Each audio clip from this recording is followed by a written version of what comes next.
Llevas meses entrenando, cuidas lo que comes, ves cómo otros avanzan, pero tú básicamente estás igual que hace 6 meses. No es tu culpa, no es falta de disciplina, es que nadie te dijo la verdad. Lo que hiciste cuando empezaste ya no es suficiente para avanzar. Y es que hacer las mismas cosas de siempre, esperando un resultado distinto, tiene un nombre. Y no es constancia. Este video no es para novatos. Es para los que ya saben lo básico y quieren pasar al siguiente nivel. No voy a explicarte qué es una proteína, ni por qué deberías de entrenar. Eso ya lo sabes. Lo que voy a hacer es explicarte, sin rodeos, qué estás haciendo mal, qué dice la ciencia al respecto y cómo puedes arreglarlo. Si eres novato, también puedes sacarle partido, ya que qué mejor forma de empezar que con el pie derecho. 1 hora, más o menos. Sin relleno, sin venderte humo, empezamos. Mi nombre es Felipe Colorado, soy tu coach de confianza y estoy aquí para ayudar. Bien, vamos a empezar con el temario. 6 puntos principales: nutrición, entrenamiento, descanso, suplementación, mentalidad y mitos del fitness. Ponte cómodo y disfruta. Nutrición. ¿Comes más de lo que crees o menos de lo que necesitas? No hay término medio. Esto es básicamente termodinámica. No puedes sacar energía de donde no la hay. Si quieres subir de peso, tienes que hacer un superávit calórico ligero. ¿Por qué? Porque todo el excedente está demostrado que se va a ir a grasa. Entonces, con un superávit de alrededor 5-10% de tus calorías totales que gastas en el día, va a ser más que suficiente. En una traducción más específica, con que comas una manzana roja al día extra por encima de tus comidas habituales, podría ser más que suficiente. En el caso contrario, funciona más o menos igual. Si quieres bajar de peso, simplemente tienes que comer menos de lo que gastas. Si llevas meses o años en el mismo peso y de la nada ese pan con mantequilla de la mañana lo dejas de comer, van a ser unas 100 calorías menos, 150. Ya con eso va a ser más que suficiente para preservar tu masa muscular y perder el máximo de grasa posible. Claramente, esto tiene sus incisos, ya que según el contexto va a ser más interesante hacer o un superávit un poco más pronunciado, por ejemplo si eres novato, ya que tienes más capacidad de generar masa muscular, o por ejemplo si tienes sobrepeso, tiene más sentido hacer un superávit un poco más agresivo, ya que la mayor cantidad de grasa, de energía, se va a sacar de la grasa.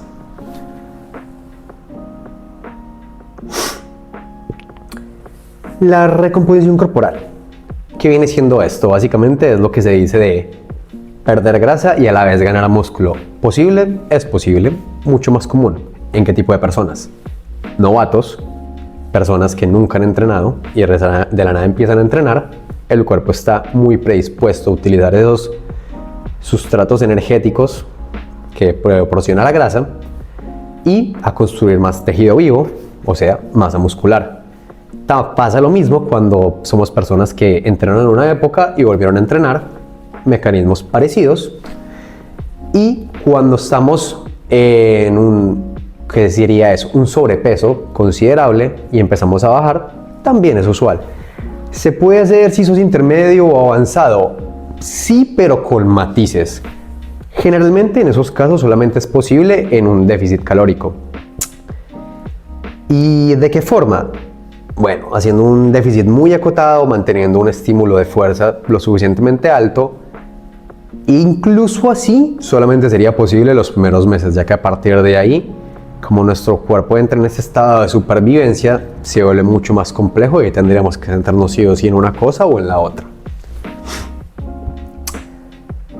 La proteína. Empecemos por acá. Hay muchos mitos acerca de este macronutriente realmente. Que si daña los riñones, que si muy poco es suficiente, que si sí o sí hay que tirarla alto. Realmente va a depender un poco en función de en qué etapa estés y cómo sea tu contexto, pero hay ciertas recomendaciones generales que le van a servir a todo el mundo.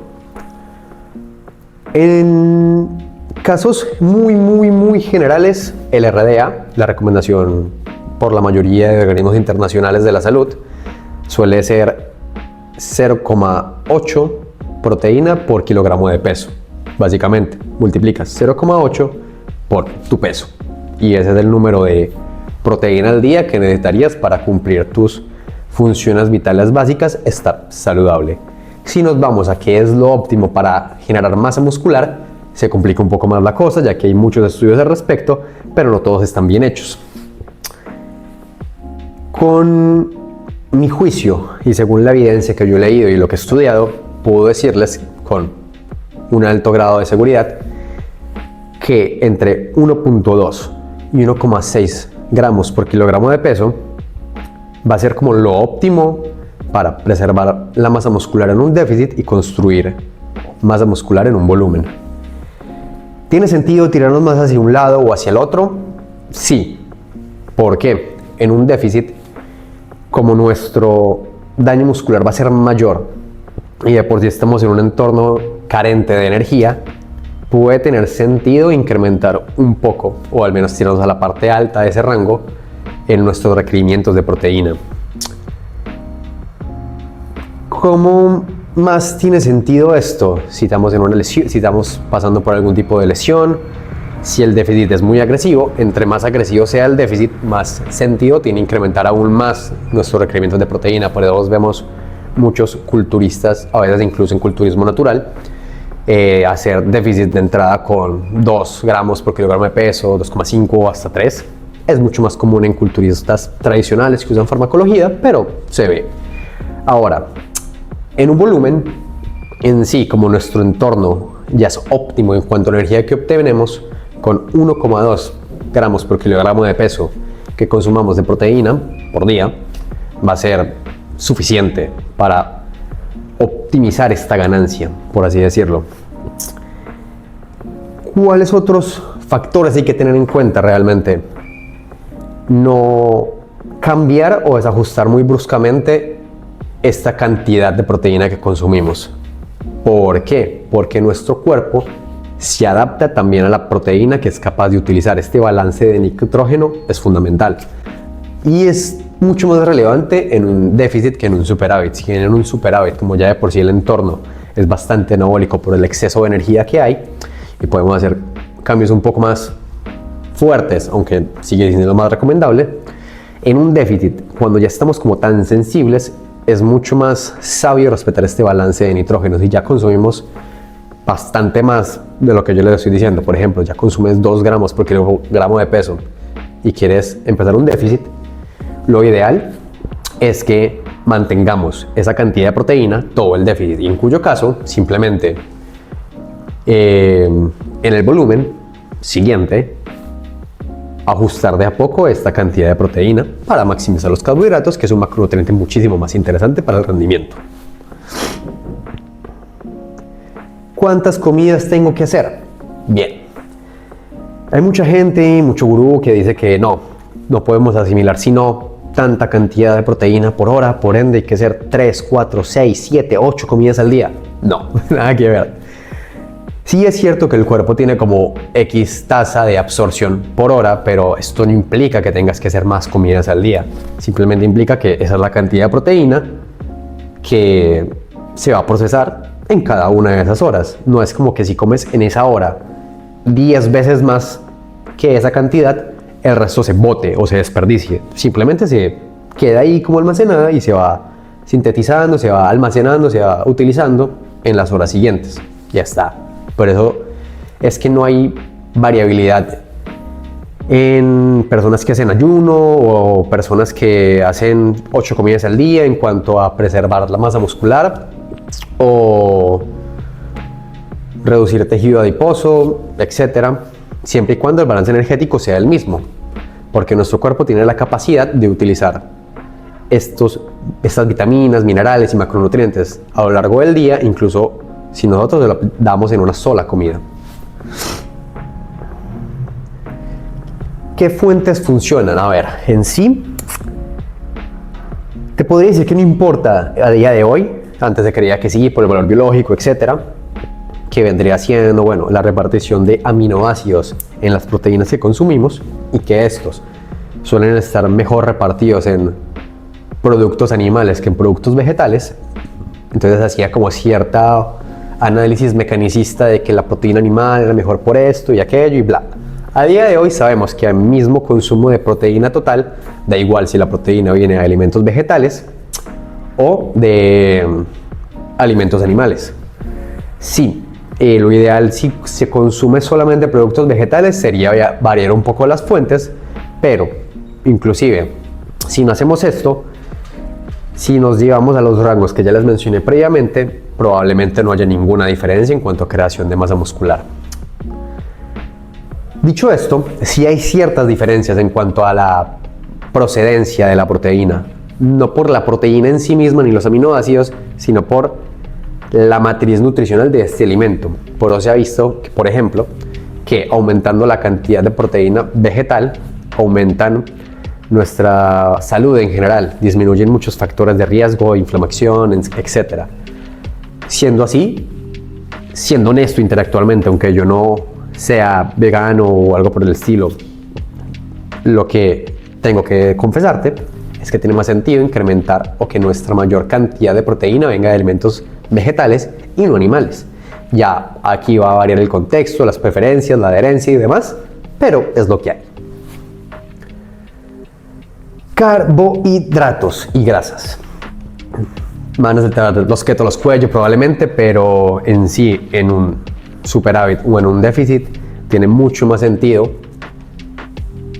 que nuestro consumo de carbohidratos sea muy superior a nuestro consumo de grasas. De hecho, lo último, sin contar la proteína, que deberíamos variar son los carbohidratos. ¿Por qué? Básicamente, nuestro cuerpo almacena glucógeno, que es una fuente de energía casi la más inmediata, tanto en nuestro hígado como en nuestros músculos. ¿Qué sucede? Eso se traduce directamente en nuestro rendimiento. Entre mayor sea nuestro glucógeno muscular, hasta cierto punto, claramente hablando, mejor va a ser nuestro rendimiento. Entre menor, peor. Por eso en un déficit hay que ajustar un poco el volumen de entrenamiento, ya que el glucógeno muscular por una vía o por otra va a ser menor, pero es otro tema. En ese sentido, si a nosotros nos interesa maximizar nuestra pérdida de grasa y optimizar nuestro mantenimiento de masa muscular o maximizar nuestra ganancia de masa muscular en un superávit, tiene mucho más sentido priorizar nuestros carbohidratos que nuestras grasas. Sí, hay un mínimo de grasas que es fundamental, ya que hay muchas vitaminas que son liposolubles, o sea, necesitan de la grasa para sintetizarse, almacenarse, etc. No obstante, con un mínimo absoluto de 0,6 por kilogramo de peso va a ser más que suficiente.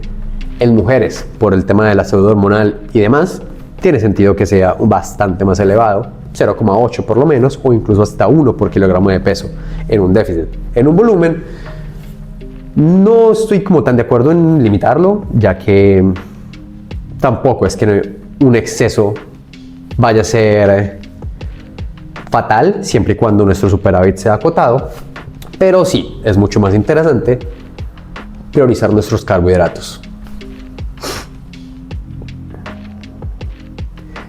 Con esto quiero decir que la keto, pues la dieta keto y demás, ¿es mala? Sí, la verdad sí, no es una mentira. No es óptima, tiene demasiadas grasas saturadas, incluso una versión keto plant-based seguiría sin ser la óptima por la clara carencia de carbohidratos. Si tienes alguna patología que te impida comer ciertos carbohidratos, sería interesante hacer una keto. Realmente tampoco. Las dietas keto solo han demostrado ser como interesantes en ciertos tratamientos para ciertas enfermedades mentales. Pero más allá de esto, es que no le veo sentido, sinceramente, con la evidencia actual. Si te gusta, si es lo que te genera adherencia y no te interesa tanto el tema del rendimiento, te diría, bueno, puedes intentarla, puedes probar, pero si te interesan cualquiera de esas otras cosas o tu salud, prioriza los carbohidratos y déjate de mitos raros. Estrategias que funcionan. Bueno, en un déficit, entendiendo que nuestro consumo energético va a ser menor los días de descanso, tiene sentido que juguemos con los carbohidratos, este famoso ciclado de carbohidratos. Entonces aumentaríamos los días de entreno, el consumo de carbohidratos, y los días de no lo bajaríamos. Así el compendio total de calorías al final de la semana sería menor y estaríamos en déficit. Es una forma de ajustar o hilar fino cuando ya tienes muy poca comida y es normal que se te descontrole un poco el apetito. Fundamental no, útil sí. El refeed. Realmente cuando nosotros llevamos mucho tiempo en un déficit y nuestra tasa metabólica basal va bajando en consecuencia, porque sí, el cuerpo no le gusta perder grasa, realmente nuestro cuerpo siempre está como en estado de supervivencia, de optimización de la energía, así que a medida que nosotros reducimos nuestro peso o nuestro tejido adiposo, por así decirlo, él va a intentar gastar menos energía para estar en un equilibrio. Así que cada ciertos meses o cuando hacemos déficits muy largos tiene sentido que hagamos un refeed o una semana de recarga de glucógeno, de normocalórica, para que nuestro organismo básicamente se reorganice y volvamos a un gasto energético normal.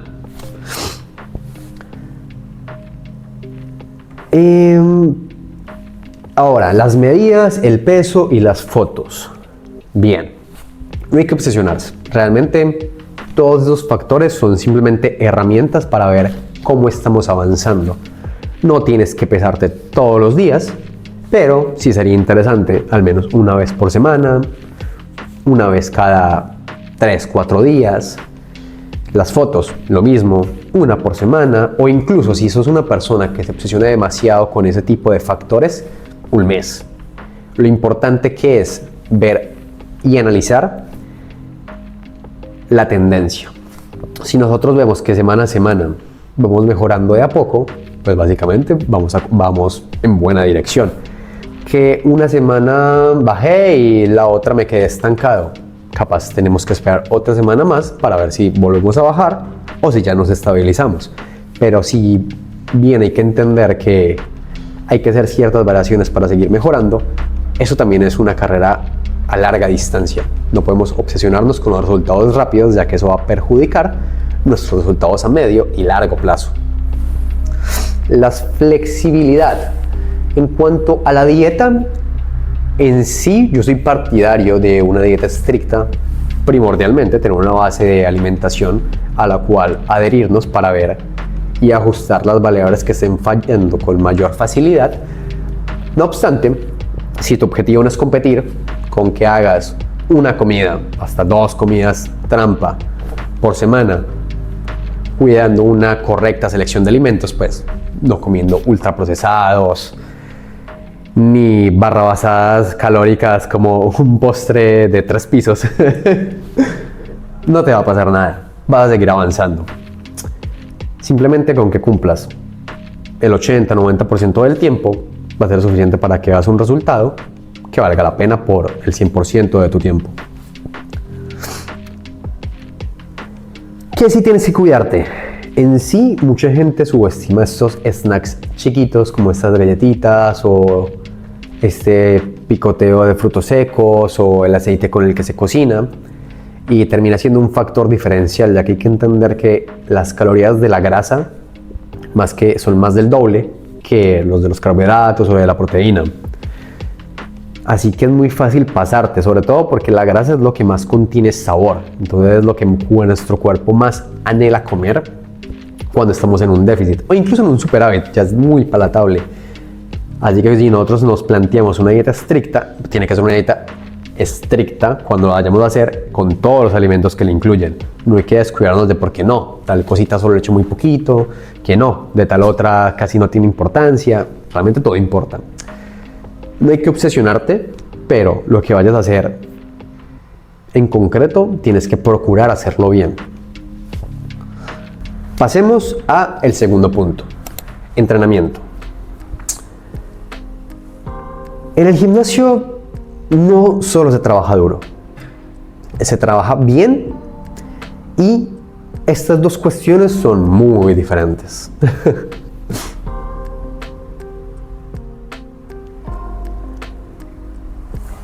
Sobrecarga progresiva. el principio que lo explica todo. Nuestro cuerpo básicamente tiene un estado basal tanto a nivel calórico como a nivel muscular. Todos nuestros movimientos a lo largo del día representan cierta demanda para nuestros músculos, ya que el movimiento de cualquier parte del cuerpo representa un músculo diferente que se está moviendo. Ahora, porque nuestro cuerpo no crece simplemente con los movimientos que hacemos durante el día, pues realmente sí lo hace, solamente que en cierto punto llega un equilibrio. A medida que vamos creciendo y nuestro cuerpo se va desarrollando, nuestros músculos se van haciendo más grandes. No es por arte de magia, realmente es porque nuestro mismo organismo está en un estado constante de crecimiento y le estamos aplicando estímulos constantemente para que vaya creciendo y se vaya fortaleciendo. Esto tiene como un límite, claramente hablando, para nuestros movimientos diarios. A partir de ahí es cuando entra como el ejercicio físico ajeno a nuestros hábitos diarios. Entran los deportes, entra el entrenamiento de pesas, entra el entrenamiento cardiovascular, que simplemente busca ir aumentando esas demandas en nuestros diferentes sistemas corporales. Para los músculos, esto representa el entrenamiento de fuerza principalmente. Por esto es fundamental. Si nosotros empezamos con un peso, con unas repeticiones, con un ejercicio en concreto, lo ideal o lo necesario para que sigamos avanzando es que busquemos cada vez aumentar o repeticiones, aumentar pesos, aumentar a variantes más demandantes o acortar tiempos de descanso. Realmente las mejoras pueden venir de muchos lados. Lo que tenemos que hacer es monitorizar de dónde viene e irlas incrementando en el tiempo. Claramente hay variables que tenemos que anteponer por encima de otras, porque es más eficiente a la hora de ganar masa muscular o preservarla. ¿Cuáles serían esto? En lugar de acortar tiempos de descanso, tiene mucho más sentido incrementar los pesos o los números de repeticiones. Ahora, entre peso y número de repeticiones entran otros factores. ¿Por qué? Porque según el tipo de ejercicio va a variar más o menos, pero en términos generales, entre más repeticiones hagamos, más va a ser las demandas no solamente a nivel muscular, sino también cardiovascular. ¿Qué implica esto? Que si nosotros a más repeticiones hagamos, nuestro aire empieza a faltar, nos empezamos a agitar demasiado, muy probablemente, aunque nuestro músculo pueda dar más, vamos a estar tan cansados a nivel cardiovascular que no vamos a poder llegar a ese umbral. Así que tiene más sentido en la amplia mayoría de la población centrarnos en repeticiones más acotadas e incrementar los pesos. Como digo, varía mucho según el contexto. Existen también otros tipos de técnicas para incluso variarlo en el tiempo de ejecución del entrenamiento, como drop sets, rest pause, clusters, pero en sí, a grosso modo, para la mayoría lo que tiene más sentido es simplemente aumentar el peso semana a semana o en función de nuestro nivel mes a mes.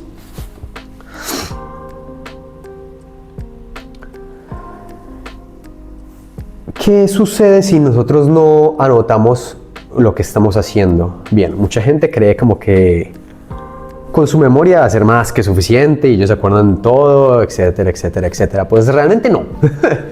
Realmente, a medida que vos te vas exigiendo más y a medida que más empiezas a avanzar, sobre todo con las personas que trabajamos, se hace mucho más difícil ver y recordar qué hiciste la semana pasada o incluso el día de ayer. E incluso nuestra mente nos puede llegar a jugar malas pasadas, ya que trabajar de una forma intensa no es algo que precisamente disfrute la mayoría del común de las personas.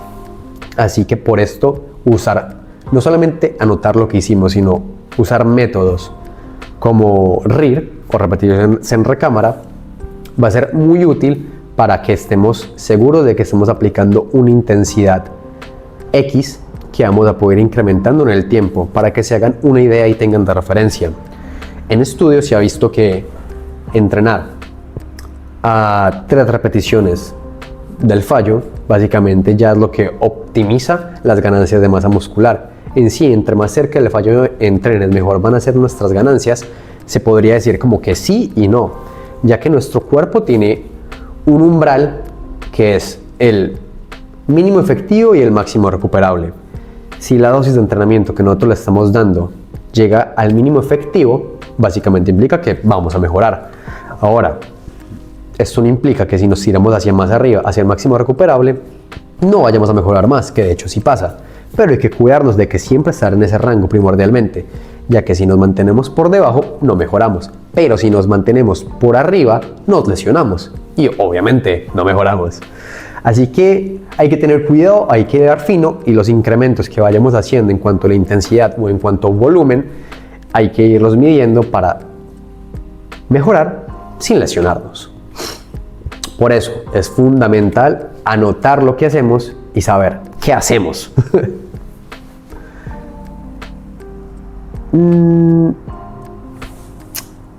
Series semanales.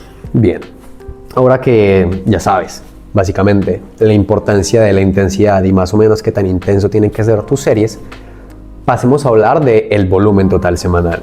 Se habla mucho de esta variable, si más es mejor, si menos es mejor, y la realidad es que mejor es mejor. Suena muy raro y suena romántico, pero ¿a qué me refiero con esto? Realmente tanto el volumen como la intensidad juegan en conjunto para calcular este estímulo máximo recuperable y este estímulo mínimo efectivo. El mínimo suele ser bastante menos de lo que la gente cree, y el máximo también. ¿Qué sucede? La mayoría de la gente realmente no entra en intenso. Por eso es que se difuminan tanto en las escalas de cuánto volumen es el máximo y cuánto volumen es el mínimo. La realidad, por ejemplo, es que en culturistas naturales que no tienen ningún tipo de ayuda ergogénica perjudicial para la salud, por decirlo de alguna forma, se ha visto que desde 6 series semanales por grupo muscular ya pueden ver mejoras. Claramente, son series llevadas al fallo, básicamente. Pero que también se ha visto que incluso dentro de culturistas naturales hay una variabilidad bastante extensa, ya que hay personas que en ciertos grupos musculares propensos a soportar más carga llegan a hacer hasta 20, 30 series por grupo muscular. Si tuviera que tirarme un rango para hacerlo de una forma medianamente indicativa, general o explicativa, diría entre 6 y 20. Si esto no es tu prioridad en la vida, si igual estás mejorando, si ya entrenas intenso, me tiraría al rango inferior. Si recién estás empezando, me tiraría al rango intermedio. Y si ya llevas, qué sé yo, un tiempo considerable, al libitum. ¿Por qué me tiraría al rango intermedio en un novato? Porque realmente, como nuestros músculos no están acostumbrados a reclutarse en ciertas actividades, simplemente nuestro organismo no va a saber cómo reclutarlos. Por ende, el volumen efectivo que le estamos dando a cada uno de nuestros grupos musculares va a ser mucho menor del que creemos. Así que va a tener mucho más sentido que nos falte estímulo a que nos excedamos en este estímulo. Hay variables, hay casos en específico a detallar, hay contextos y contextos, pero en un sentido general es eso. Ahora, errores muy comunes en general: cambiar la rutina cada mes, cada 2 meses. Va por la misma sintonía de lo que ya les venía diciendo. Nuestro cuerpo, una vez hace un movimiento nuevo, pasa por un proceso de adaptación en el que no aprendemos a reclutar más unidades motoras en ese movimiento específico. Por eso es que cuando empezamos a hacer un ejercicio nuevo, mejoramos tan rápido, por así decirlo, en comparación con ejercicios que ya veníamos haciendo. Porque las primeras ganancias no son simplemente de masa muscular, sino de que cada vez reclutamos más de la masa muscular que ya tenemos haciendo ese mismo movimiento. Esto no implica que eso se traduzca en mayores ganancias de masa muscular. De hecho, es todo lo contrario, ya que como tenemos menos unidades motoras reclutadas, hay menos cantidad de músculo que está siendo estimulado. Así que recién cuando tú llevas 3 meses, 6 meses con un mismo ejercicio, le estás sacando el máximo partido al ejercicio en concreto. Así que no, si un gurú del fitness o un entrenamiento genérico te dice que toca cambiar la rutina el segundo mes para sorprender al músculo, corre, huye, para que no tiene ni idea de lo que está hablando. Ejercicios compuestos o aislados, o bueno, dicho de otra forma, y en un ambiente más general, máquinas o pesos libres. Varía según el contexto, no me voy a quedar de decirlo, pero bueno, para mojarme, te voy a decir que si eres novato, te tiras más hacia ejercicios libres, ya que vamos a desarrollar mucha cantidad de masa muscular. A ver, básicamente el estímulo se va a repartir en mayor cantidad de grupos musculares. Y cuando nosotros empezamos, realmente lo que nos interesa es acumular volumen efectivo en la mayor cantidad de músculos posibles, ya que donde tenemos el mayor margen de crecimiento. A medida que vamos avanzando, como ya para que esos músculos sigan mejorando, necesitan cada vez más estímulo, más intensidad, capaz para nivel estético o funcional, nos conviene más bien redirigir el estímulo hacia puntos específicos para que de verdad notemos una mejora. En ese sentido, a medida que vamos avanzando, tiene más sentido que migremos a ejercicios en máquinas.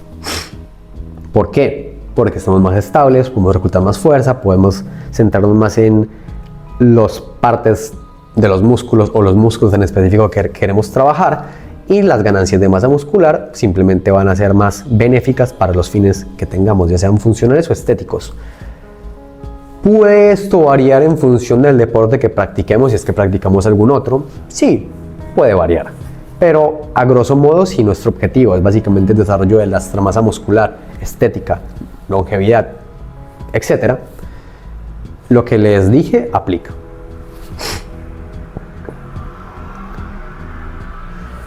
¿Es necesaria una semana de descanso o semana rebote, llámese como quiera? Sí y no. Si nuestro objetivo nuevamente es estético, salud, funcional general, no. Porque básicamente cuando necesitemos una semana de descarga o descanso, va a ser cuando nos excedimos en el estímulo que le estábamos dando. Así que realmente fue un error de nuestra parte y simplemente es una herramienta que tenemos para corregirla. ¿Por qué cambia eso en un deporte? Porque sí, el rendimiento fluctúa. Entonces realmente es una herramienta que se utiliza para ver hacia qué punto hacia qué semana tenemos nuestro máximo rendimiento. Es otro tema, aplica en esos contextos en específico, pero a modo general, si solo te interesan los puntos que ya toqué anteriormente, no necesitas una semana de descarga. Si sucede que te quieres ir de vacaciones una semana al año, ya fue, pero no es necesario, ni mucho menos. Incluso en las vacaciones puedes entrenar si te gusta. Cardio. ¿Cuándo sí, cuándo no? ¿De qué tipo y por qué? El cardio es fundamental para la salud, eso no te lo puede discutir nadie. Ahora, ¿es lo óptimo en todos los contextos, en todos los casos y en todas las dosis? Realmente no. El cardio, si a nosotros nos interesa preservar o priorizar nuestra masa muscular, vale la pena que lo hagamos liso, o sea, de baja intensidad. ¿Por qué es esto? Porque básicamente cuando nosotros nos movemos, gastamos diferentes fuentes de energía. Gastamos glucógeno o gastamos de nuestras grasas. Entre menor sea la intensidad del ejercicio, vamos a tirar de nuestras grasas. Entre mayor sea la intensidad del ejercicio, vamos a tirar de nuestros carbohidratos. Entonces, si nosotros nos gastamos el glucógeno en nuestro entrenamiento cardiovascular por hacerlo demasiado intenso, luego nos va a pasar factura en nuestro entrenamiento de fuerza. Así que no tiene sentido. Sí, es una herramienta fundamental e interesante, pero tienes que cuidar la dosificación si te interesa maximizar tus resultados. Bien, después de una pequeña pausa para entrenar, pasemos a nuestro punto 3. Descanso y recuperación. El músculo no crece en el gimnasio, propiamente hablando. Crece cuando duermes. Y probablemente no duermes bien. Bueno. La variable más subestimada de todas diría que es el sueño, el descanso. Y realmente cuando nosotros dormimos menos de 7 horas al día de forma crónica, nuestro organismo es un despelote total. Aumenta el colesterol malo, aumenta nuestra presión arterial, disminuye nuestros niveles de testosterona, aumenta nuestro cortisol, que es la hormona del estrés, aumenta la grelina, que es la hormona del apetito, y si estamos en un déficit calórico, el cuerpo se deshace más fácilmente de nuestro músculo, que de la grasa, porque como bien sabrán, el músculo es un tejido metabólicamente más demandante, o sea que en reposo o cuando está activo gasta mucho más energía que la grasa. A ver, que la grasa de por sí no puede estar activa. Entonces, ¿qué sucede con todo esto? Que los diferentes estudios nos han dicho que es una variable fundamental independientemente del proceso en el que esté la persona o la etapa de la vida en la que esté. Incluso en un superávit, a ver, podemos ganar muchísima más grasa que músculo solamente a raíz de un mal descanso. ¿Qué se puede hacer para esto? En sí, las recomendaciones generales, y que son las que más funcionan realmente, si lo ponen en práctica lo podrán ver, son que la habitación esté a una temperatura de unos 18 o 20 grados. Si no tienen manera de manipular la temperatura del ambiente, un ventilador incluso a baja intensidad puede más o menos ayudarlos a regularla. Dejar al menos unas 2 horas antes de dormir, 2-3 horas incluso antes de dormir, para el consumo de alimentos o bebidas, pues para no despertarnos en la noche o para poder descansar bien, ya que bueno, cuando comemos, nuestro organismo, en función de lo que hayamos comido, va a estar mucho más tiempo funcionando. Por ejemplo, por eso se recomienda más el tema de los carbohidratos en las últimas comidas que proteínas o grasas, ya que la grasa, por ejemplo, es lo que más nos va a demandar nuestro organismo el procesarla, cosa que no sucede con los carbohidratos. La proteína está como ahí en un intermedio, realmente tampoco estaría mal, pero tampoco sería bueno abusar. Los carbohidratos ni siquiera solamente porque sean más fácilmente digeribles, sino porque también son precursores de la melatonina, que es la hormona del sueño. Entonces realmente nos va a ayudar a descansar mejor por infinidad de vías. Ahora bien, el punto en cualquiera de esos casos, en cualquiera de esas comidas o incluso en cualquier líquido, no hacerlo muy cercano precisamente para que podamos descansar bien. El tema con las pantallas, muy repetido, muy ignorado también. Idealmente sería 1 hora antes, al menos media hora antes, apagar todo tipo de dispositivos electrónicos y no exponerte a ellos, pues leer una revista, qué sé yo, meditar, cualquier cosa, menos una pantalla. Hoy en día es bastante complicado, pero de que funciona, funciona. Si usas suplementos estimulantes como cafeína y demás, lo ideal sería, por ejemplo con la cafeína, no consumirla 6 a 8 horas antes de entrenar. Esto va a depender si por genética somos metabolizadores rápidos o lentos. La cafeína en sí también tiene como otros temas u otros escenarios en los que se puede digerir más o menos rápido, porque también hay diferentes tipos de cafeína. No es lo mismo si lo consumes con comida, si lo consumes en ayunas o con el estómago simplemente vacío, pero como norma general, 6 a 8 horas antes, nada de cafeína.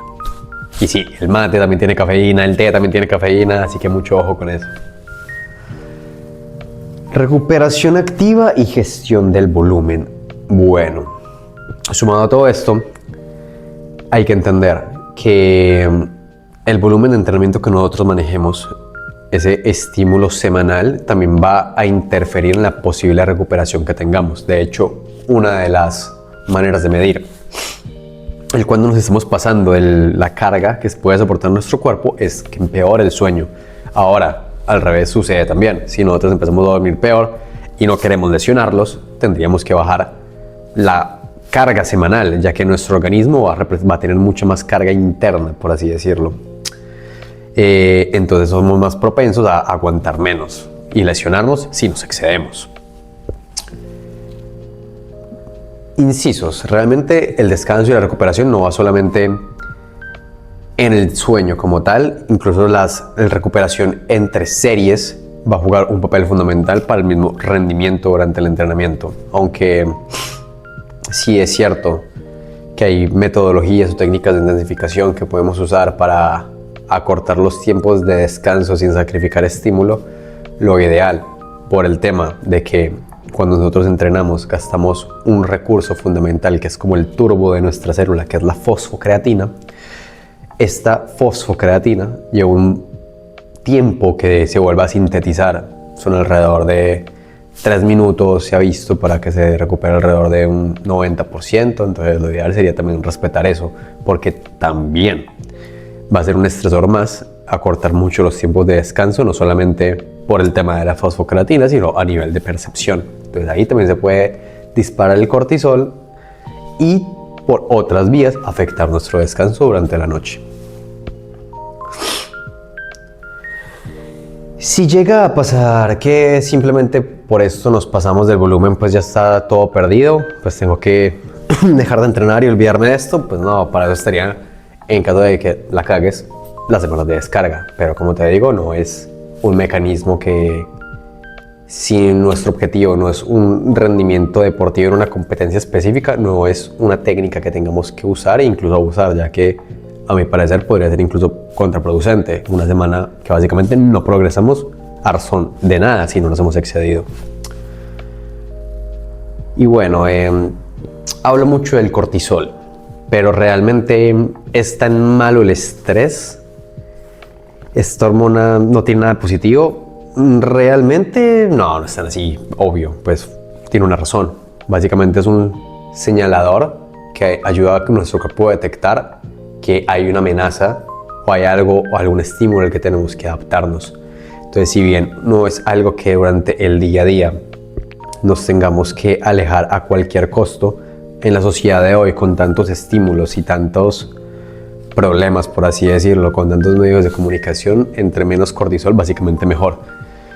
E incluso, de ser posible, y si no puedes arreglar nada de tu contexto, usar algún tipo de suplemento como extracto de lavanda, ashwagandha, podría ser prudente o podría ser una buena opción, aunque fuera de forma transitoria, porque realmente nada va a arreglar o nada va a ser mejor que poder gestionar tu contexto, el tema, alejarte de las pantallas, ajustar la temperatura de la habitación, ajustar el volumen del entrenamiento, ajustar incluso, de ser posible, ciertas cargas a nivel laboral, como la gestionamos.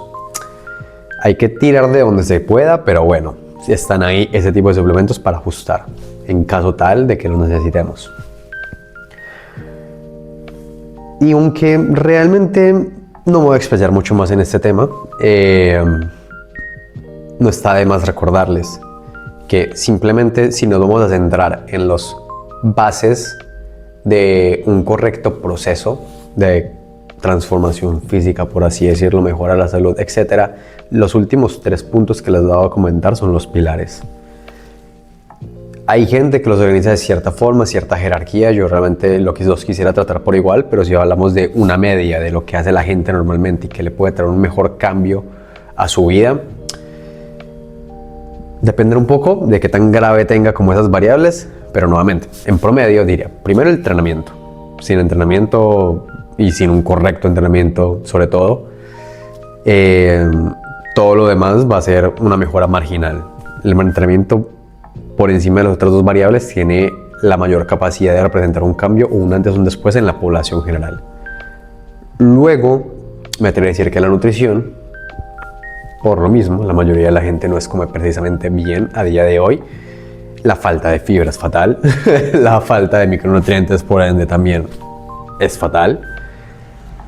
Incluso la repartición de macronutrientes, con 2 mitos que hay, suele ser fatal, entonces realmente ahí sería como la segunda parte. Y luego está el descanso, que aunque sea tercero, sigue siendo un pilar, porque sin descanso todo lo demás falla. O sea, vos puedes estar días incluso sin comer, pero sin dormir, los experimentos que se han hecho no terminan muy bien después de un par de días, semanas inclusive, pero no, semanas no, en fin, ustedes me entienden. Punto número 4, suplementación. El 90% de los suplementos son humo y marketing, el 10% funciona, y aquí les voy a traer ese 10%. Lo que tiene evidencia real. A ver, a día de hoy, realmente, aunque hay muchos suplementos que se siguen estudiando y hay varios ensayos bastante prometedores, realmente para que un suplemento tenga como una consideración y un efecto relevante de forma veraz, tiene que estar replicado por varios, o sea, diferentes universidades, institutos, empresas, grupos de personas, hagan los mismos análisis y obtengan más o menos los mismos resultados. Eso por ese lado. Los suplementos que realmente cumplen con esa calidad de evidencia son pocos. Entre ellos, el que más resalta, claramente, es la creatina. La creatina, básicamente, ayuda con esto que les comentaba de aumentar nuestros depósitos de fosfocreatina. Esto, básicamente, ¿en qué se traduce? Bueno, la célula acumula más agua, nos recuperamos mejor, tenemos más de ese nitro para trabajar, así que rendimos mejor. Si bien es cierto que la creatina es estudiada para demasiadas cosas, se han hecho estudios de toda clase, los usos prácticos para composición corporal básicamente serían eso: vas a rendir más, te vas a recuperar mejor. Y si hablamos ya de nivel cognitivo, bueno, sí es cierto que en la población mayor, como bajan esos depósitos aún más de forma basal, sería más interesante suplementarlos. Incluso se ha visto que a nivel cognitivo unos 10 a 20 gramos de dosis diaria va a traer ciertos beneficios. Si solo nos interesan los beneficios en cuanto a composición corporal, rendimiento, etcétera, ¿cuál sería la dosis? Realmente 0,1 por kilogramo de peso sería lo ideal. Si no quieren hacer cuentas raras, 5 gramos en promedio que tomen cada día ya va a ser más que suficiente. Realmente la creatina funciona por acumulación, entonces simplemente con que la tomen todos los días, ya al partir del día 15, 20 van a empezar a ver el efecto. Se habla mucho de que hay que hacer una carga, que yo no sé qué, con no sé cuánto de creatina cada día por tanto tiempo. Realmente no, como les digo, eso va a hacer que los depósitos de creatinina se llenen más rápido, pero si simplemente lo hacen a esa otra dosis que les dije, igual se van a terminar llenando. ¿Qué puede pasar según la calidad de la creatina? A ver, según la calidad de creatina pueden tener como peor o mejor tolerancia a nivel intestinal, pero con que tomen la creatina con suficiente agua va a ser más que suficiente, siempre y cuando siga siendo creatina, porque también es cierto que hay muchas empresas que lo falsifican. ¿Cuál es la mejor creatina? Que HCl, que monohidrato, que esto, que aquello. Realmente el grosso de la evidencia está en la monohidrato y es la más barata, así que no se compliquen, no se dejen vender humo, compren esa y ya está. Que no, que yo leí en tal lado que la creatina me deja calvo. No, realmente no. Un estudio solo aislado en una población específica, creo que era jugadores de fútbol, no demuestra nada, ya que en todos los demás estudios alrededor que se han hecho no se ha observado esto. Entonces, lo mismo, nada que ver, humo, no se dejen dañar la cabeza. Que no, que la creatina me engorda. No, realmente, como les decía, como aumentan esos depósitos de creatinina y aumenta el agua en la célula, pues básicamente sí, pues vas a acumular más agua a nivel intracelular, pero esto no se va a ver reflejado a nivel de que te vas a ver peor o que vas a tener más tejido adiposo, porque no tiene nada que ver. Sí, la balanza puede variar unos 2 kilos arriba si tienes suerte, porque entre más varía la balanza significa que más efecto te va a hacer, pero va a ser agua, ¿no? Entonces relax. ¿Hay no respondedores? Hay no respondedores, porque hay que entender que también podemos obtener creatina mediante los alimentos. Pollo, carne, pescado. En sí no es la forma más óptima, pero por ejemplo una persona que consume mucho este tipo de alimentos puede que ya tenga estaqueados al full sus depósitos de creatinina, fosfocreatina. Así que ya, eso por ese lado. Estamos con la cafeína. La cafeína, básicamente, un estimulante del sistema nervioso, no es que te dé más energía per se, sino que te mantiene más alerta, te da la percepción de tener más energía por diferentes mecanismos. Mejor oxidación de las grasas, la movilidad, por así decirlo. Si estamos en un déficit es muy benéfico, ahora si no estamos en un déficit va a dar igual. Las calorías mandan, la termodinámica está ahí por algo. La energía no se crea ni se destruye, solo se transforma. Dosis. Se habla mucho de entre un rango entre 3 y 6 miligramos por kilo de peso.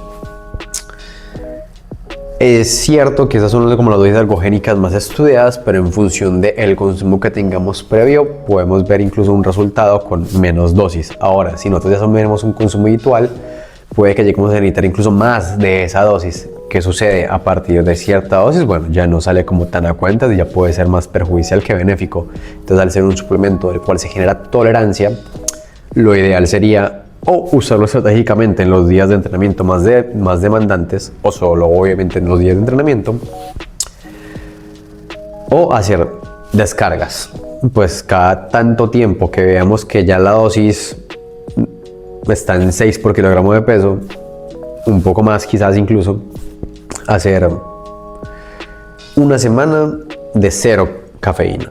A ver, hay gente que le va a pegar muy feo, entonces en sí, si te empieza a dar dolor de cabeza y demás, pues más bien hacerlo una bajada gradual, de ir reduciendo tu consumo de cafeína durante 2 semanas y luego ya empezar nuevamente, que ya tu cuerpo tenga otra vez la sensibilidad.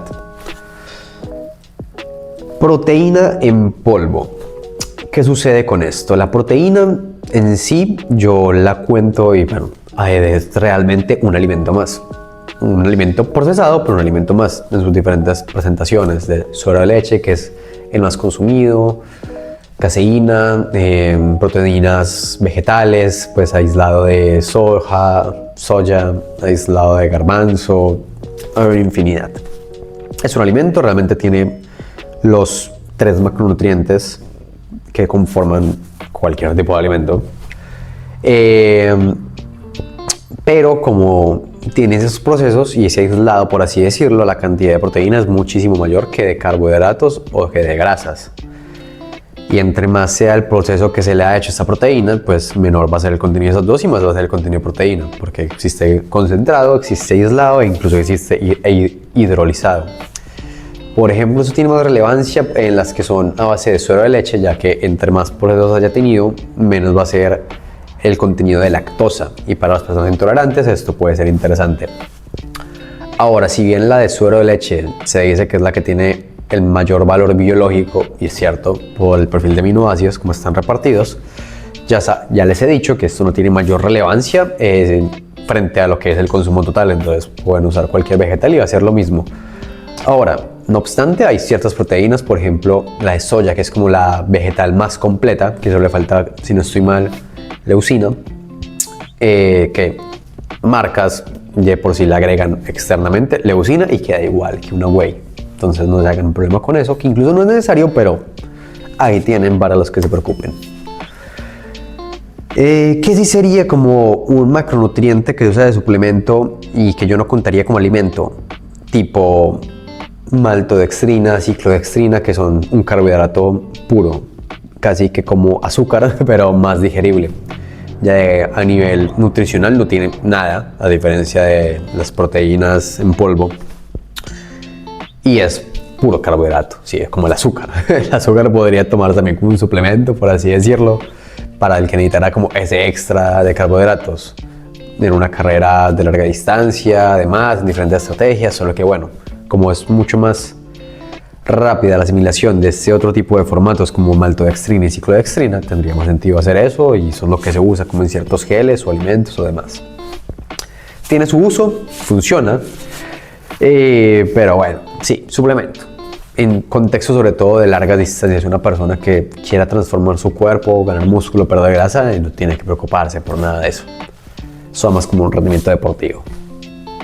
Ahora, los diferentes suplementos de vitaminas, las más comunes, por ejemplo, vitamina D3, omega 3, vitamina C, etcétera, etcétera. Funcionar, a ver, pues la vitamina va a funcionar, solo que es necesaria o no, depende ya mucho de tu contexto. Y realmente lo que la gente se confunde es que una vez nosotros tenemos los requerimientos diarios completamente estaqueados de cualquier vitamina o mineral, consumir más no va a tener ningún beneficio. De hecho, hasta un extremo pues muy alto, porque tenemos la mayoría un perfil de seguridad demasiado alto, puede incluso llegar a ser perjudicial. Pero a lo que voy es que si tú ya tienes tus niveles óptimos en las diferentes vitaminas, como por ejemplo vitamina D3, no tienes que tomar más, no te va a hacer ningún beneficio, solo vas a gastar plata inútilmente. ¿Cuándo tiene sentido? Cuando estamos en un déficit, ya que si bien no nos causa ningún beneficio consumir esas vitaminas o minerales por encima de nuestros requerimientos diarios normales, sí nos causa muchos perjuicios estar por debajo de los niveles normales, tener deficiencia de estas vitaminas. En ese caso, ese suplemento en concreto va a marcar una diferencia muy trascendental en tu recuperación, descanso, rendimiento, estado de ánimo, etc. La de 3, ¿cuándo sería interesante? En países que pasan por invierno, que la luz solar se reduce demasiado por meses, sería vital, de hecho, necesaria a full, obligatoria. Omega 3, este ácido graso como tan clamado. En cuanto a exámenes, son bastante inconclusos en cuanto a los beneficios, por así decirlo. Sí se habla de un posible equilibrio entre omega 3 y omega 6. Es un ácido graso esencial, es necesario su consumo, pero al suplementarlo como tal, no necesariamente. Se creía mucho y se difundió demasiado que la única forma de consumirlo era si consumías pescado azul. Salmón, básicamente, atún, etc. Pero realmente no es cierto. Si bien es el más biodisponible para nosotros, existe también otro tipo de omega 3 que es el vegetal, que está presente en semillas de chía, en semillas de lino, en las nueces. Entonces, si nosotros tenemos un correcto consumo de esos aceites, porque bueno, se viene aceite de semilla de chía, se viene aceite de semilla de lino, que es como el que más contiene de hecho, o su bien de consumo de nueces, nuestro cuerpo puede transformar ese tipo de omega 3, que es el ALA, en EPA de DHA. O sea, vamos a tener que consumir más, pero lo que se creía que la conversión era muy ineficiente, realmente no es tan así. Va más por la metodología por la que se hace. No les voy a entrar en detalles en el estudio, pero el punto es como que luego se comprobó, pues en el estudio, que dice que el omega 3 vegetal no se transforma casi nada en EPA y DHA, pero sí les voy a decir que luego se desmintió. Y la conversión sucede perfectamente. Así que un suplemento, si no consumes nada de esto, ¿sería necesario? Sí, la verdad sí. Pero el tema con este tipo de suplementos de omega 3 es que es muy fácil que se degrade.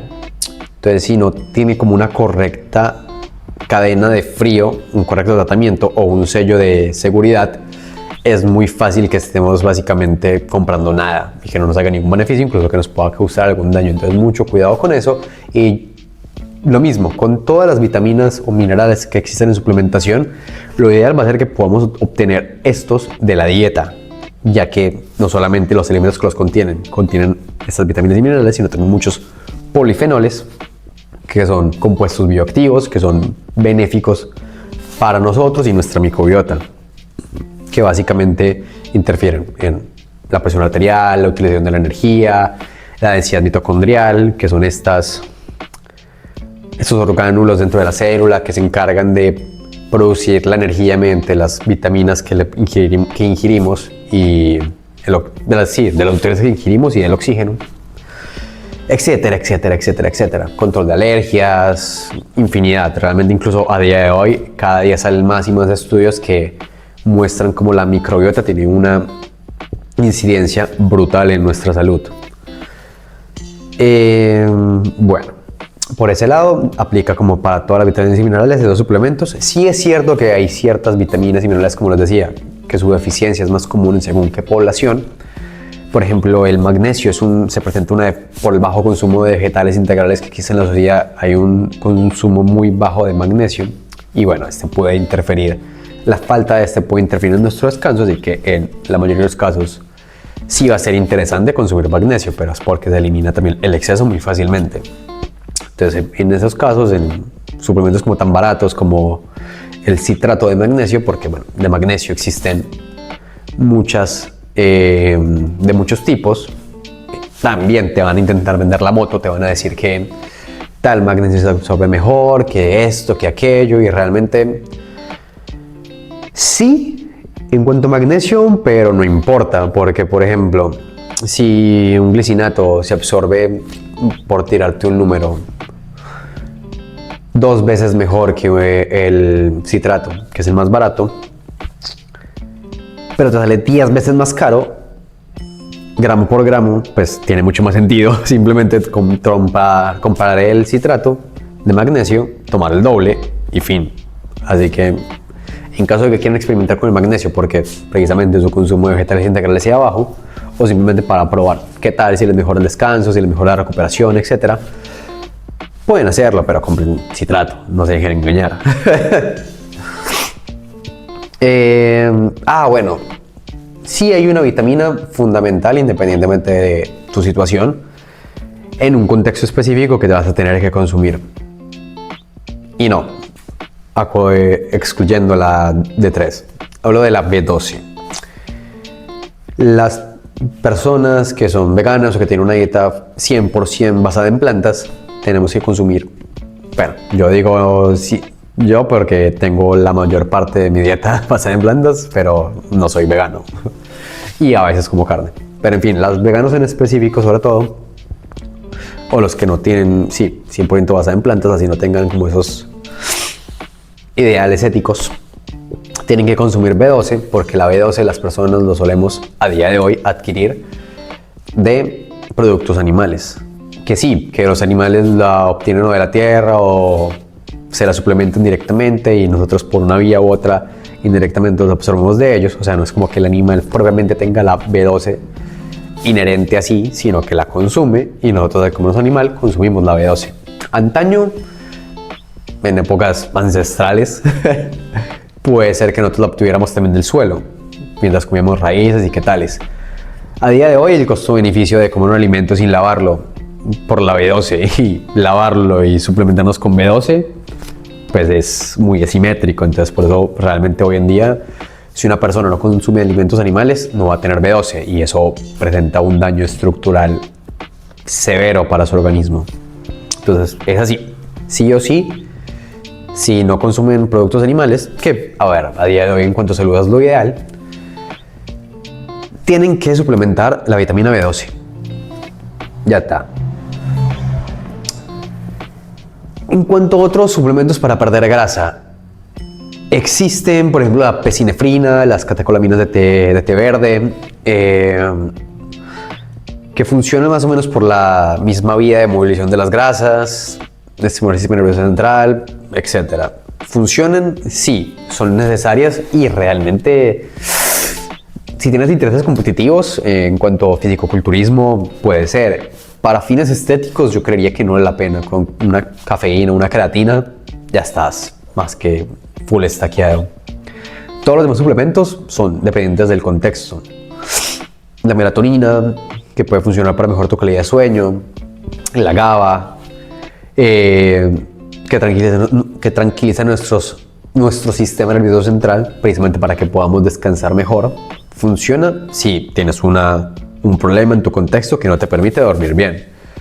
Pero nuevamente, pues no sean fundamentales. Va a ser el cambio mucho mayor de arreglar nuestro entorno a consumir el suplemento. La ashwagandha, como les decía, igual.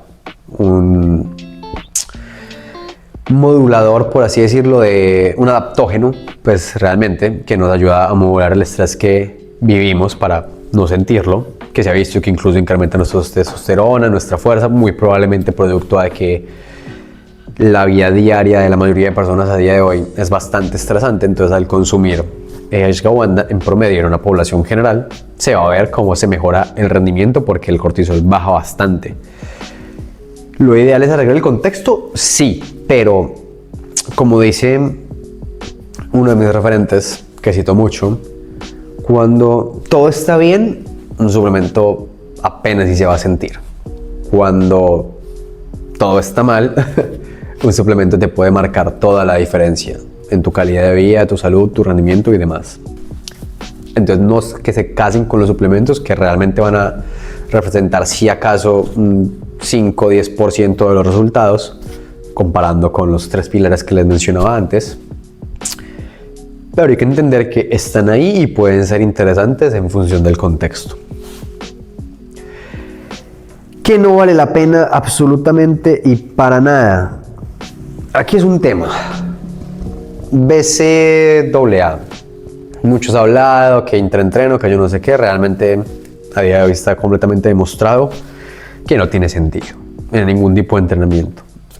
Los aminoácidos esenciales no son una limitante a la hora de crear proteínas dentro de nuestro cuerpo, que podría llegar incluso a ser interesante, pero que tampoco es que haga falta, salvo que un entrenamiento sea demasiado largo. EAA, pero en sí es muy irrelevante, sinceramente.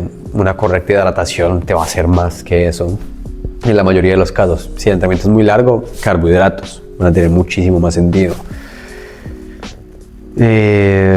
Una proteína íntegra incluso, y ya lo podrías contar entre tus comidas, te saldría más a cuentas. Pero bueno, si es BCAA, en ningún caso, bajo ningún contexto o circunstancia, boten a la basura, no boten su plata. Cualquier otro quemador raro que no les salga con lo que trae, porque probablemente tiene muchos componentes extraños y exóticos, de carnitina yo no sé qué, de ¿cómo es? Piconato de plomo o algo así. Hay cosas muy raras que realmente no sirven para nada, o hay muchas veces que pueden ser incluso hasta perjudiciales, y que muchas veces ni siquiera traen la dosificación de lo cuánto traen de los compuestos. Entonces cualquiera de esas cosas, ignórenlas. La mayoría de preentrenos, por ejemplo, caen en esta categoría, que son cafeína con saborizante y cualquier otra cosa extra que le echen que no va a marcar ninguna diferencia a la cafeína sola. Todo eso, no, aléjense, simplemente, ni lo tomen en consideración. Hay más, sinceramente, que ya en función de la patología, pues, si tienes ciertos problemas gastrointestinales, pueden ser interesantes, pero ya son como cosas muy específicas que va a ser algo que sí o sí te tiene que recetar un nutricionista, un médico, nutricionista, precisamente hablando, o un preparador, en todo cuyo caso, que sepa del tema. El único suplemento, por así decirlo, que estaba en ese limbo, pero luego se demostró que sí puede servir y sirve en varios contextos, tanto clínicos como deportivos, sería como el HMB, que al impedir, por así decirlo, la catabolización por ciertas vías, no solamente se utilizaría para una lesión con inmovilización, para que el músculo no se coma, ya que, bueno, como les digo, siempre estamos en constante catabolismo o anabolismo, y si los movimientos que tú haces el día a día los dejas de hacer con una mano, se va a atrofiar los músculos de esa mano. Por eso la gente que le ponen un yeso y se queda con esa parte del cuerpo inmovilizada, termina con una mano completamente delgada o una pierna. El HMB podría servir para esos casos, e incluso una definición para que no sacrifiquemos nuestra masa muscular, o al menos en una menor proporción, en función de qué tan grave sea, qué tan profundo sea el déficit, podría ser interesante. Pero a grosso modo todo apunta bajo las reglas que ya le dije.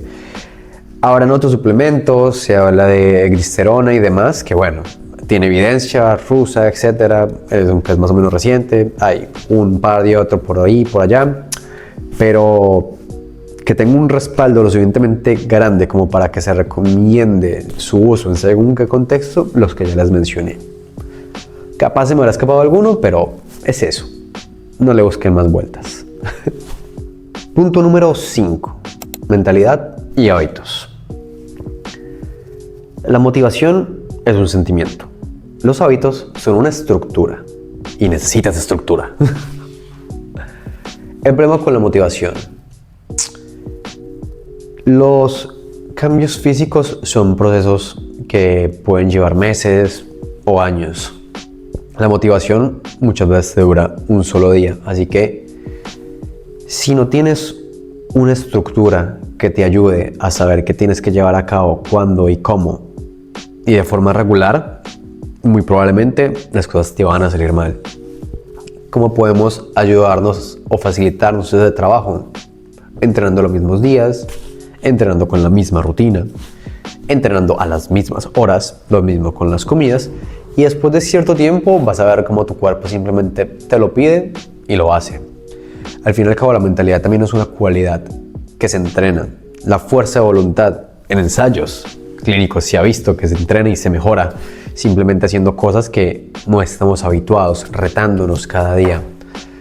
Así que si bien en un principio el arranque va a ser complicado y mucha gente va a esperar esa motivación espontánea que le llegue por obra y gracia del Espíritu Santo, la realidad es un poco más compleja y dura en ese aspecto.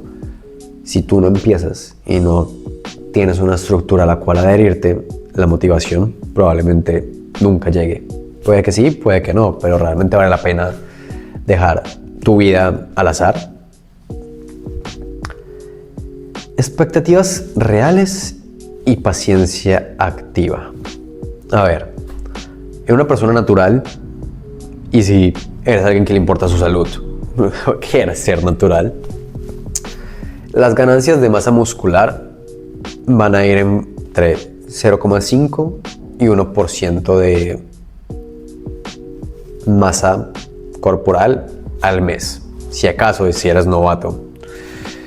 A medida que vamos avanzando nuestro nivel, los rendimientos van siendo decrecientes, entonces va a llegar a cierto punto que nos va a salir a cuentas, si acaso, tener un superávit marginal y procurar subir o incrementar nuestra masa corporal 0,5% extra cada mes. Lo mismo o similar en la pérdida de grasa. Para no sacrificar nuestra masa muscular, lo máximo que deberíamos abogar es un 1% por semana, 4% al mes. En función de cuál sea nuestro punto de partida, es cierto que podremos ir a un poco más o a un poco menos, porque entre menos porcentaje de grasa tengamos, más probable es que pongamos en riesgo nuestra masa muscular si es un déficit demasiado grande. Entonces, en cierto punto, lo ideal sería acotarlo a 0,5% de tu masa corporal perdida a la semana o un 2% al mes. Cualquier persona que te diga valores diferentes a estos, muy probablemente te está mintiendo, o es alguien que si lo hace usa farmacología. Para ver cambios con esta tasa de progreso se necesita mucho más que una motivación, se necesita perspectiva y planificación, porque van a ser meses, los primeros arduos, los siguientes cansados, pero los últimos satisfactorios. Así que la cosa en esto es entender que es un proceso a largo plazo, una carrera de fondo en la que los que perduran, persisten y saben lo que hacen son los que van a tener éxito y los van a ganar al final. ¿Te vas a tropezar? Sí, te vas a tropezar, pero realmente es normal. O sea, los progresos no suelen ser lineales. Van a haber semanas que te estanques, van a haber semanas que retrocedas. Puede incluso, producto de tu entorno, a veces ni siquiera hay una mala planificación, que te lesiones, pero eso no implica que tú estés roto. Simplemente es parte del proceso. Y si analizas en retrospectiva, te vas a dar cuenta que los aprendizajes o esas mesetas simplemente fundaron los cimientos que te llevaron a ser quien eres hoy, o te llevaron a ser la persona que quieres ser en un futuro. Identidad y sostenibilidad. A ver, realmente incluso no se trata solamente de seguir una dieta o un plan de entrenamiento como tal. Se trata que tú te empieces a identificar con una persona que incorpora una correcta nutrición, una correcta cantidad de actividad física en su vida diaria. Si pasados un par de meses no te ves que puedas sostener lo que estás haciendo a lo largo de 2 años, muy probablemente lo que estás haciendo no sea lo correcto o lo óptimo, ya que nuevamente lo que te va a hacer mantenerte en esto, llegar a tus resultados, va a ser sentirte que eres alguien que incorpora estos hábitos de manera natural. No pasa de la noche a la mañana, pero es algo a tener en cuenta y es una transformación a la que tienes que apuntar, ya que ahí está la clave. No hay fórmula mágica, no hay píldora secreta. Todo está ahí, no es más. Finalmente, punto número 6. Mitos del fitness. El fitness vive de tu confusión. Aclaremos esto de una vez. Bien, hay demasiados mitos, no tengo conocimiento de todos claramente, pero la mayoría que he escuchado te puedes fiar de la corrección que te voy a aportar. 1. Hay que comer cada 2-3 horas para activar el metabolismo o acelerar el metabolismo. Esto realmente no se sostiene por ningún lado, ya que, como ya les he dicho, es simple termodinámica. Si las calorías que consumimos son las mismas, la pérdida o no va a ser igual, sin importar la cantidad de comidas que hagas en el día. ¿Puede afectar un poco la composición de los macronutrientes? Sí, por así decirlo, en el sentido de que hay alimentos que gastan un poco más de energía al digerirse, lo que se conoce como el efecto térmico de los alimentos. Por eso también se dice mucho que la proteína es más saciante. Bueno, realmente es porque casi la mitad de las calorías de la proteína se puede decir que se utilizan para procesar la misma proteína. Entonces te permite comer un poco más de calorías, tener una dieta como más rica en proteína que en otros macronutrientes. No obstante, los beneficios en cuanto a esta repartición, si nos interesa nuestra composición corporal, van a ser mucho mayores si tenemos una base de proteína y más bien el excedente se lo abogamos o se lo damos a los carbohidratos. 2. ¿El músculo se convierte en grasa si dejas de entrenar?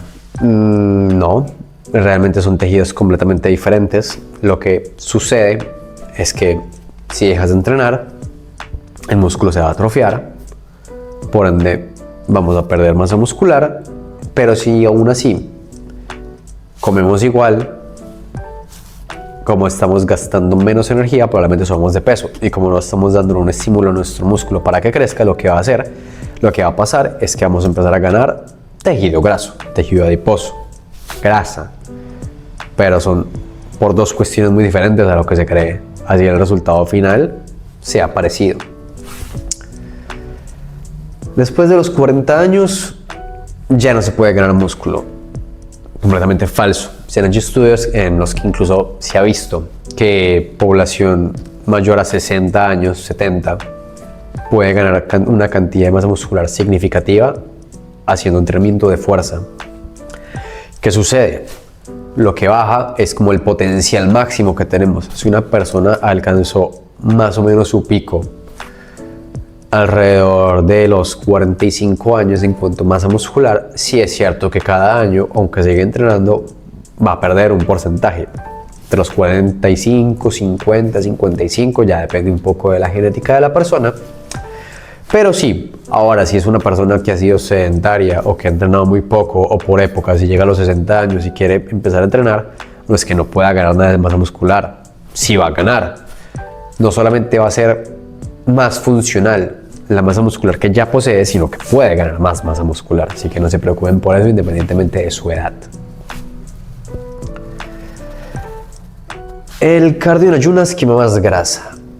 No, nada que ver. A ver, es posible y con algunos suplementos que nos ayudan a movilizar más grasas, como la cafeína, pesinefrina, catecolaminas de verde.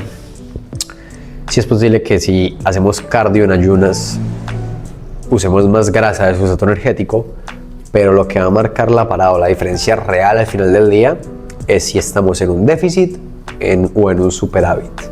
Ya está. Más sudor igual a más quema de grasa. Nuevamente, nada que ver. El sudor simplemente es un mecanismo por el cual nuestro cuerpo, o mediante el cual nuestro cuerpo regula nuestra temperatura, y no tiene necesariamente nada que ver con si estamos quemando más o menos calorías o perdiendo más o menos grasa. Puede ser que con un tipo de entrenamiento subemos más y no bajemos de peso, y con otro tipo de entrenamiento no subimos nada y efectivamente tengamos un gasto calórico mucho mayor y por ende bajemos de peso, ergo perdamos grasa. Como puede ser un equivalente muy intuitivo.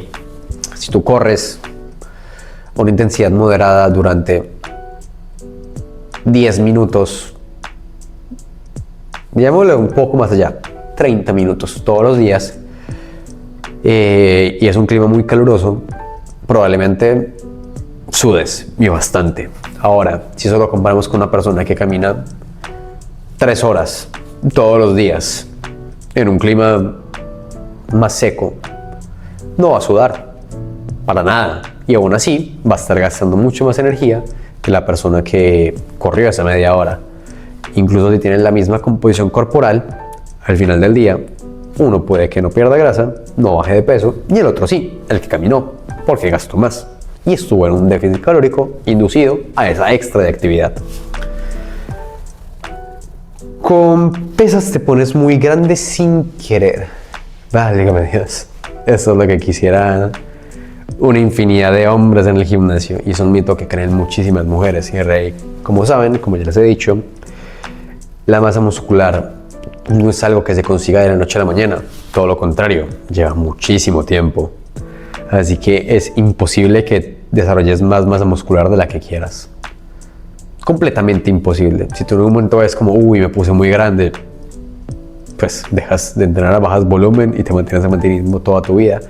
Pero hasta el día de hoy, si no usas farmacología, esteroides, anabolizantes o algo similar, no he conocido a ninguna persona que diga, estoy demasiado grande, porque pues, sobre todo si eres mujer, no va a pasar.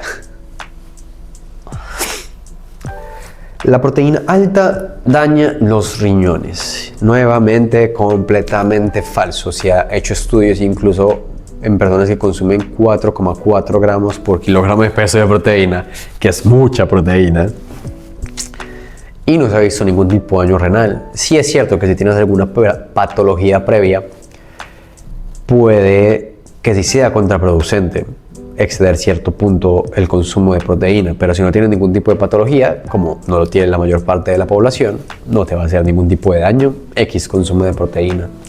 Ahora, como te digo, también la mayor cantidad de la población que va al gimnasio suele tener como cierta noción errónea sobre qué tanta proteína tiene que consumir. Suele ser un poco más que la población general, pero suele ser bastante menos que lo que come el gymbro promedio en el gimnasio. Entre 1.2 y 1.6 gramos por kilogramo de peso ya estás de 10. Mitos de la fisiología. Bueno, sí, voy a entrar acá porque realmente... Es que fisiología, de la fisioterapia. Voy a entrar acá porque hay mucho fisioterapeuta muy malo, muy vende humo. Hay gente que ni siquiera pareciera que estudió y aún así hace prácticas completamente deleznables al respecto con su autoridad. Lo mismo para los kinesiólogos en los países en los que se conozca esta profesión por este nombre. Los masajes y todas estas terapias raras como el foam roller, acupuntura y así, en su gran mayoría el único efecto que pueden llegar a tener, la mayor parte de ese atribuido al efecto placebo, va a ser para mejora de la sintomatología a corto plazo. Básicamente te hacen un masaje, te aplican una presión, te ponen, qué sé yo, estos chupones raros en la piel y tú por el momento te sientes bien. Lo mismo para los masajes. Suele ser un efecto, en todos los estudios, y bien los estudios de fisioterapia dan pena, hay que decirlo, están muy mal hechos la mayoría. La población control a veces ni existe, no comparan contra placebo casi nunca, pero bueno, lo que sí ha visto básicamente es esto, que incluso los efectos que pueda llegar a tener van a ser en la mejora de la sintomatología a corto plazo, pero a nivel de recuperar la funcionalidad o básicamente recuperar la movilidad de una persona, mejorar su calidad de vida, etcétera, mejorar su recuperación a largo plazo de la lesión, etcétera, no tienen ningún tipo de beneficio. en lo absoluto. Te están vendiendo humo. Lo único que sirve es un entrenamiento de fuerza bien pautado, que en función del tipo de lesión, ya sí, un kinesiólogo o un preparador va a poder pautarte cierta dosis con ciertos ejercicios específicos para que puedas hacer una progresión y rehabilitar el tejido, ya que la totalidad de las lesiones se rehabilitan realmente por una buena terapia, una buena pauta de entrenamiento de fuerza ajustada a la tolerancia de la persona y según la lesión que tenga. Ya que sí, básicamente lo que hace el entrenamiento de fuerza, la tensión mecánica, es promover la síntesis de colágeno también para recuperar tanto el tejido conectivo como muscular. Entonces sí, pues no tiene más ciencia. Todos los tejidos del cuerpo se pueden adaptar. Si antes se creía que se te desgastaban los discos porque estabas viejo por uso y ya está, realmente a día de hoy se sabe que no, pues mala gestión de la carga, muchos de aspectos genéticos, pero que la rehabilitación siempre es la misma. Una correcta gestión de la carga y una sobrecarga progresiva adaptada para que esa zona en específico, llámese rodilla, llámese columna, llámese tobillo, llámese lo que fuera, pueda recuperar su funcionalidad, se pueda recuperar y el cuerpo sepa que en esa zona tiene que recuperarse. El abuso de antiinflamatorios, por ejemplo, se ha visto que puede ser perjudicial precisamente porque si bien mejora la sintomatología, el dolor, como reducen tanto la inflamación, el cuerpo simplemente, al carecer de esta señalización, por así decirlo, se recupera peor. Pero bueno, eso es un tema. El punto es que entiendan que todas esas terapias raras con electrodos y demás no tienen ningún tipo de respaldo científico. Lo único que tiene, casi lo único, porque sí hay varias otras cosas que según el contexto, pero casi lo único que tiene sentido para un fisioterapeuta o un kinesiólogo es un correcto planteamiento de un entrenamiento de fuerza, o sea, plantear una sobrecarga progresiva mediante ejercicios. Ejercicios lesivos. No existe ningún ejercicio lesivo per se. Si vamos a hablar de que un ejercicio sea o no óptimo para levantar más kilos, sí. Que sea o no más óptimo para desarrollar ciertos grupos musculares, sí. Hay técnicas en específico que nos ayudan a trabajar cierta musculatura, pero ninguna técnica, por más rara que sea, va a ser lesiva como tal. La inconsistencia de la técnica sí puede llegar a ser lesiva, ya que en función de cómo hagamos la técnica vamos a generar cierta tensión en ciertas articulaciones y ligamentos u otros. Entonces, si nosotros simplemente con una carga X a la que estamos acostumbrando ciertos tejidos, de la nada sobrecargamos a otros tejidos, bueno, como no están adaptados para ello, sí se pueden lesionar, pero entonces el problema no fue una técnica incorrecta a priori, sino el hecho de cambiar bruscamente esa técnica. Esto puede pasar incluso cuando cambiamos de ejercicios. Si cambiamos de un ejercicio a otro, como las cargas en los diferentes grupos musculares, articulaciones y ligamentos va a ser diferente. Si no tenemos esto en cuenta, podemos llegar a lesionarnos muy fácilmente. Por eso la mayoría de lesiones en muchos deportes de fuerza se dan precisamente en los cambios de bloque, por no tener esto en cuenta. Estirar antes de entrenar. Tampoco existe evidencia al respecto. Sí he visto que no cambia nada, antes o después, en absoluto. No te va a prevenir ningún tipo de lesión, tampoco es que vaya a ser especialmente perjudicial, salvo que sea con un entrenamiento muy intenso previo, porque sería una forma de incrementar la carga en los tejidos. Y también, que bueno, que capaz estés muy al borde de tu máximo recuperable y de nada estiras muy profundamente después de entrenar y que te recuperes peor al día siguiente, pero nada, no hay evidencia de que te vaya a prevenir ningún tipo de lesión, la verdad. Heavy duty y otros métodos extraños de entrenamiento, que estirar la fascia, que yo no sé qué, en sí todo apunta a lo mismo.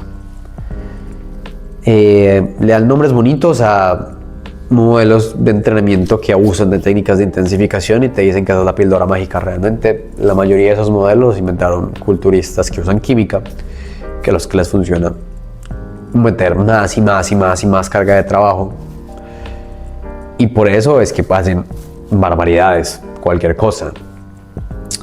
En sí, la mayoría de ellos consiste en usar, como les digo, técnicas de intensificación para meter más estímulo en menos tiempo, a veces también ayudándose mediante diversos mecanismos para que con menos carga tengamos el mismo estímulo en menos tiempo. Pero básicamente eso simplemente ayuda a reducir el tiempo de la sesión. No es que sea un método mágico como tal que nos vaya a traer resultados. De hecho, en la mayoría de ellos probablemente termine en una lesión para personas naturales o en un resultado poco óptimo, ya que lo que marca la diferencia es si nos mantenemos entre el mínimo efectivo y el máximo recuperable, y cómo midamos estos rangos y que tanto nos mantengamos en un extremo o en el otro.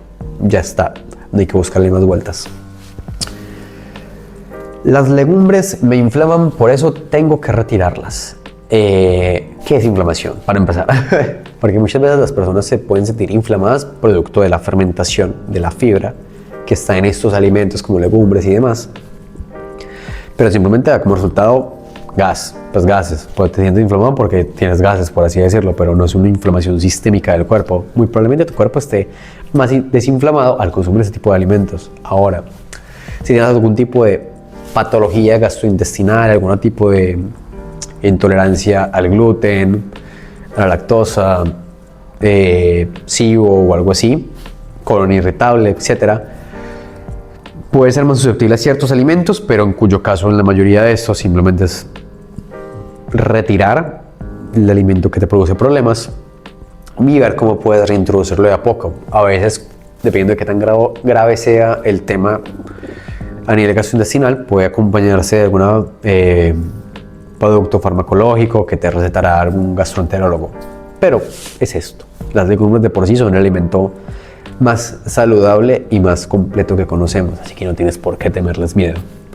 Muy probablemente lo peor que tendrás con ellas es que tendrás que hacer una correcta readaptación y mientras tanto puede tener uno que otro gas, pero tranquilamente los puedes incorporar y los debes incorporar. El gluten es malo independientemente de cómo sea la persona. Nuevamente, no tiene ningún tipo de respaldo, no tiene ningún tipo de evidencia. Incluso las personas que se restringen sin tener ningún tipo de intolerancia al gluten pueden llegar a tener complicaciones de salud y pueden volverse intolerantes al gluten por esta restricción inducida. Y realmente la única persona que no debería consumir gluten es una persona que sea intolerante al gluten. No te va a causar ningún perjuicio, no hay ninguna evidencia al respecto.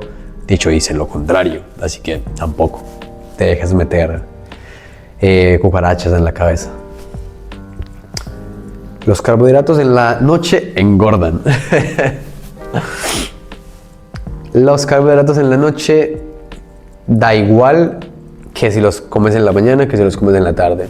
Lo que prima es el balance energético total del día. Incluso pueden ser más benéficos, ya que al ser precursores de la melatonina van a hacer que descansemos mejor, y al ser alimentos que se digieren fácilmente no nos van a interrumpir el descanso mientras se digieren, a salvo que comamos justo antes de dormir. Ayuno intermitente, dieta keto, dieta ancestral. Bueno, las empaqueto porque son como los diferentes tipos de dietas mágicas que te suelen vender. El ayuno intermitente te dicen que no, que por como es una sola vez al día, tu organismo está más descansado el resto del día y se puede recuperar mejor. Te hablan maravillas de que la autofagia se da por esto y ya está. Pero cuando te pones a evaluar la literatura al respecto, ¿qué nos dice? Básicamente que los beneficios, casi que en su totalidad, si no es que su totalidad, que se le atribuyen al ayuno intermitente, realmente están dados por el déficit calórico al que se inducen estas personas indirectamente, ya que la cantidad de comida que puedes ingerir de una sola vez o en dos comidas en X franja de tiempo pequeña suele ser menor que si tuvieras una cantidad más grande de horas para comer. Entonces, si no cuentas calorías ni nada, probablemente termines comiendo menos, pero los beneficios van a ser producto de que estás en un déficit calórico, no del ayuno como tal, tanto para la autofagia como para todo lo otro que le dicen.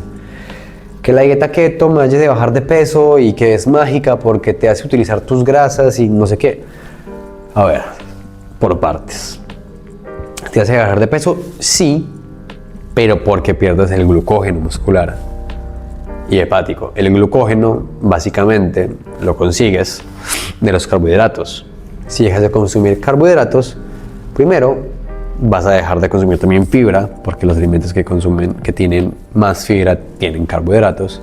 Entonces probablemente la mayor parte de fibra te la quites. La fibra acumula agua, por ende pierdes peso.